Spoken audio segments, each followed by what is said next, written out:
Steve in San Francisco, are you there? Yes, I am. Hey, Hi. thanks for waiting.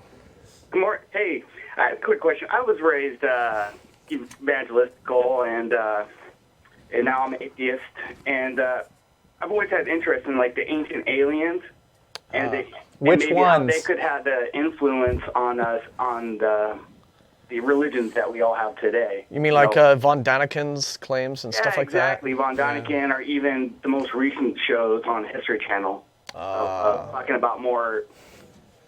The extremely misnamed but- History Channel. Yeah. Yeah. Can I suggest that History Channel is a really, really poor source for these kinds of history? History, yes.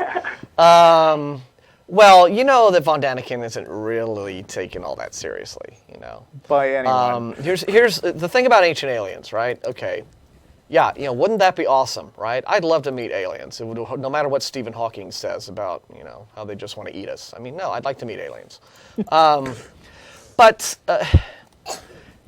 again, it's the same issue. Where is the evidence for this? And you know, where legitimately that you can point to? And with a lot of these things that come up, you know, whether it's crop circles, this, that, or the other thing, you just have to sort of analyze it, and then you have to think in terms of what we really know about the universe and about science, okay? Space is real big.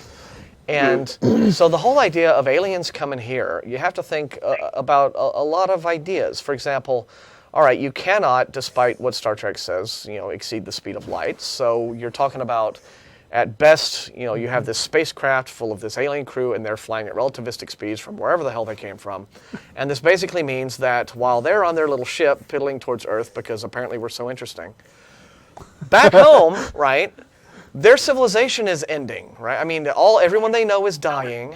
The thousands and thousands and thousands of years are passing back home, while you know, for their own time sense. While they're going around dissecting cows and anally probing farmers. Yeah, and it's just sort of like, is this really worth it, right? So it's just you know, again, you have this alien crew is giving up essentially their entire lives to go on this crazy errand to this little pebble in our solar system, and then they get here, and what do?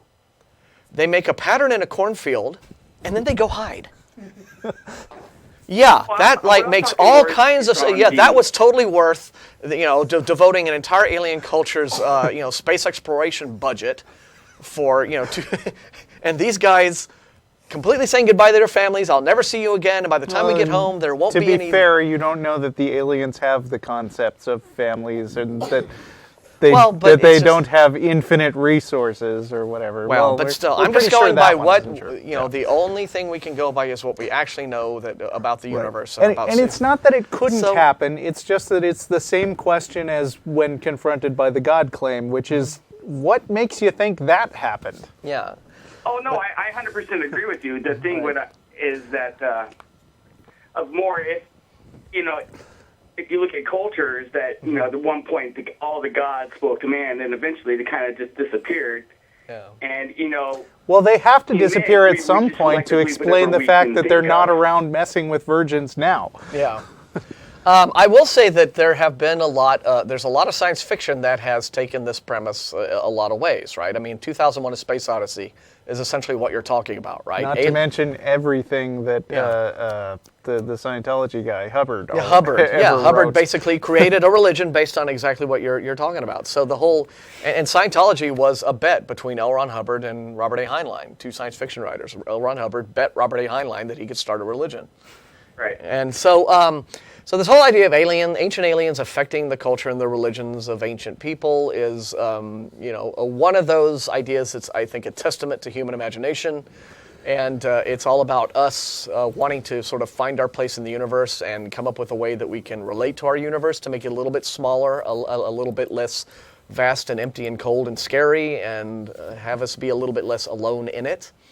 Mm-hmm. And, you know, just they're stories, but you know, if you show me a legitimate ancient landing, you know, alien landing pad, you know, give me the archaeological evidence, and you know, until that happens, it's all stories, you know. I got you. Well, thanks a lot, guys. All right. Thanks for calling. Thanks. I was going to say, I was hoping we would get a little more fight out of that, but he's very reasonable. Yeah, well, yeah. We have reasonable callers on our show today. Damn. We want unreasonable callers. Yeah. I was going to say, just to wrap up, terrific book. Everyone should look up.